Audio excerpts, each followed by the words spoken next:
everyone, I'm Nicole Harris. And I'm Callie Tessier. And this is our podcast, Between Two Fans. Today's guest is Bill Remick, who's a sales manager in Off-Highway. Bill, tell us a little about yourself. Hi, Callie. Hi, Nicole. Hello. As Callie mentioned, my name is Bill Remick, and I am a sales manager in the off-highway market for Horton. I've been here for just a couple days, over 8 years. Congratulations. Thank you.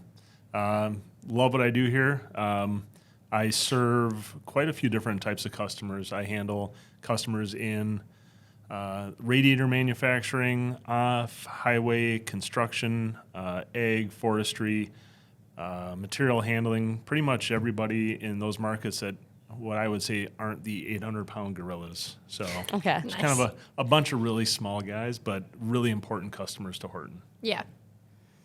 Do you want to give them a little bit of background on like your education, what you did before this? Sure. I've actually been in some form of industrial sales role for, I hate to say this, 25 years or so. Okay. I know that makes me very old. So, but I've worked at Eaton Hydraulics, selling hydraulics equipment. Worked there for 6 years. Worked at Donaldson for 7 years, selling air filtration.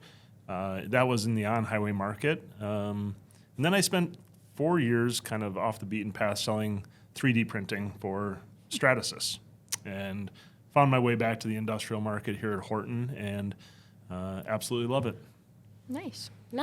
Could you kind of tell us what makes Horton stand out in the industry for off-highway?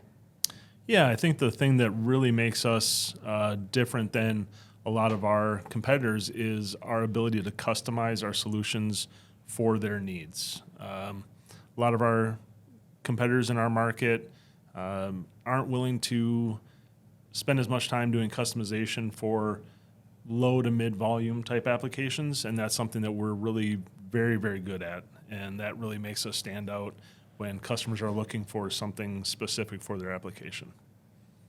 So what are some different options that Horton provides for these customers who are looking for a more unique application or a more unique cooling system? Yeah.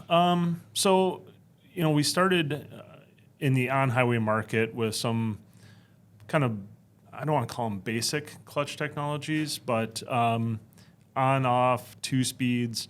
And over the years, we've graduated to fully electronic variable drives that really allows us to dial in our applications to provide adequate airflow and cooling for any number of unique applications, depending on the type of ambient conditions the machine is operating in, how much noise attenuation they need to provide, which can impact the cooling of the system. We also add drive hubs and FIAD components that allows us to really customize our solutions to fit onto engines where maybe with the OEM specs we may not be able to do that. So being able to do all those things really affords us the opportunity to get into applications that some of our competitors may not be able to, or we may not have been able to in the past. But as we grow as a company and we do more customization, it makes it more feasible for us to really get into different areas and, again, customize our solution for a lot of our customers. Do you see popular customizations in off-road with like certain customers? So, like, do radiator manufacturers have certain ones that they like to customize? Yeah, the thing about our products, and I'll speak specifically to H-Tech, our customers, one customer in particular that over the last couple of years has gravitated towards the H-Tech, and it has allowed them to reduce the size of their radiator cores because of the performance of the H-Tech fan. And to the customer, what that means is, for the radiator manufacturers, it's helps them reduce cost, because as you reduce the square footage of the radiator, that's where a lot of the cost goes into, because there's less material, and you're talking copper, brass, really expensive materials. Right. So reducing that square footage of that radiator is a big deal to them. And again, with the H-Tech fan in particular, because you can spin that fan so fast, they have the ability to, if they need additional cooling or if it's in a warm ambient condition, they're not afraid to spin that fan a lot faster and get the airflow that they need, where a lot of our competitive fans, you don't have that flexibility to spin that fan quite as fast. So that's something that I think has really meant a lot to our customers over the last few years as HTEC has become more prevalent and customers have gravitated towards it. Nice. What are some unique customizations that you've provided to customers? I think kind of the one that's most recent and sticks out in my mind, we have a project that we're working on right now. So traditionally, clutches are designed to go on the front of a diesel engine. Yep. They mount directly to the engine Yep. block. A lot of our customers use AC motors to drive their fans for cooling, and in order to get variable speed on an AC motor, they're required to use a variable frequency drive, which come with a litany of problems. They're expensive, they're complex, they're very fragile. There's constant maintenance required for those.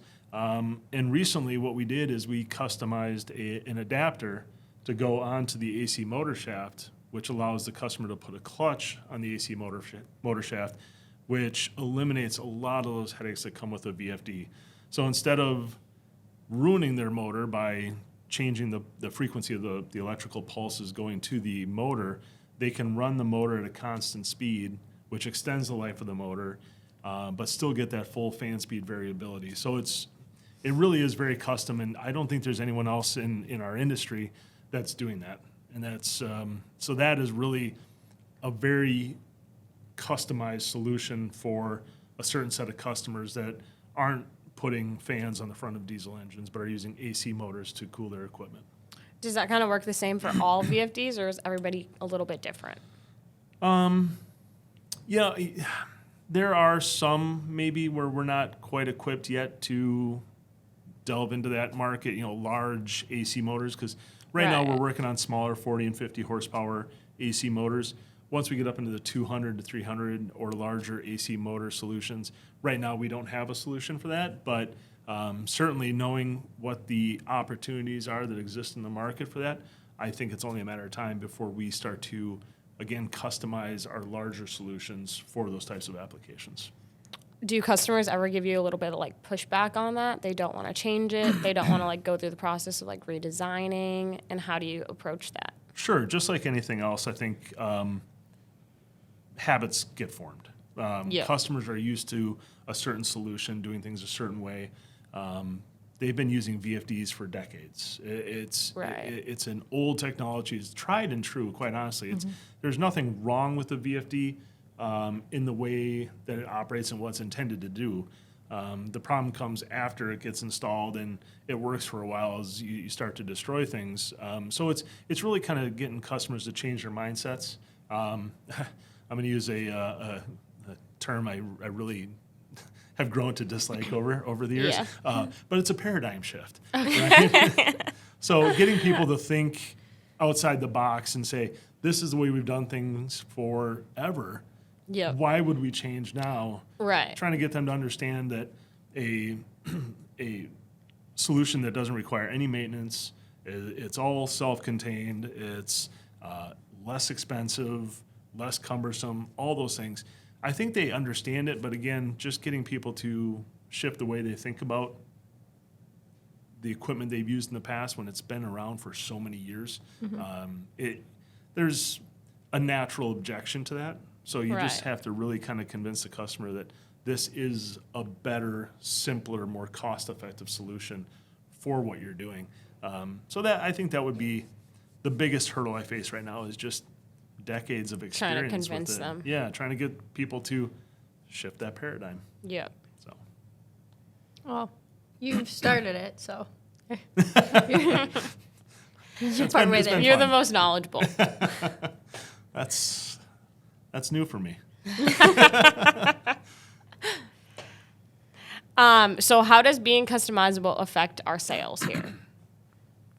Well, I think customers over the years have started to realize that we are willing to step outside the box and do more customization. So when they've got something that isn't a traditional setup, or it's low volume, and they may realize that a lot of the competitors in our space are not wanting to pick up the phone for small volume applications Right. where customization might be required. They know they can come to Horton and rely on us to customize our product for them. So we kind of become the go-to or subject matter experts where that's valuable to our customers, because a lot of times they don't know what they need. They don't know what they don't know. So do you typically see customers coming to you with ideas and wondering if it's possible, or do you typically bring up the customizations to the customer? I would say it's 25-75. Customers will sometimes come to us and say, we're thinking about doing this. Is it possible? But I think more often than not, we see customers, we try to, I think we try to offer standard options at first, because it's easier for the customer. It's easier for us, but that's not obviously the goal. We want to make things easier for the customer. So we'll offer our traditional solutions, but if we see it's not going to be a feasible solution for them, then we start getting into what can we do differently? How can we customize this for you? So I would say we tend to be more pushing that when we see an opportunity to expand our reach into a customer.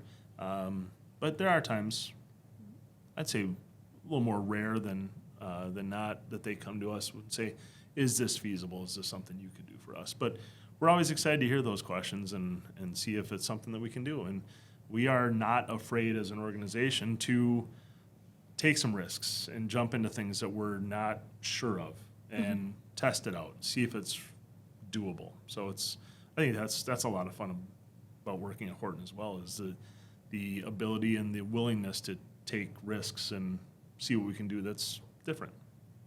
So you've worked at Horton for 8 years and interacted with a bunch of different customers. Do you have any fun Horton stories? Oh, there's some I'll probably tell you off camera.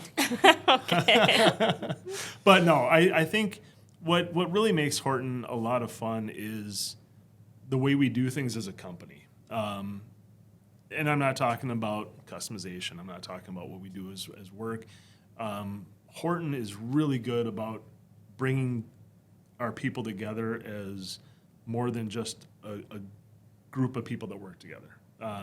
They try to build a sense of community and family.